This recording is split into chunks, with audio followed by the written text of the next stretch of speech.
السلام عليكم عائلتي، كنتمنى من الله عز وجل انكم تكونوا كاملين بخير وربي يخليكم لينا. اليوم غادي نقدم لكم وصفه الكيك بانون او شوكولا، فهي وصفه رائعه، كنتمنى انكم تجربوها. هذا الكيك كيجي مويلو وكيجي رطب رائع جدا، كنتمنى انكم تجربوه.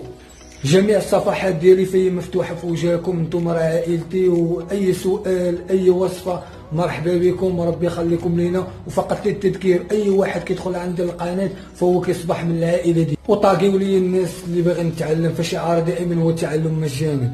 فقط للتذكير، منين نصوب الكيك ديالي، منين وجد الكيك ديالي الريقل الفران على 160 درجه وندخل الكيك. منين ندخل الكيك ما نحلش، الا حليتي راه غادي يخسر لك الكيك، لان الكيك كيكون كيسوفلي.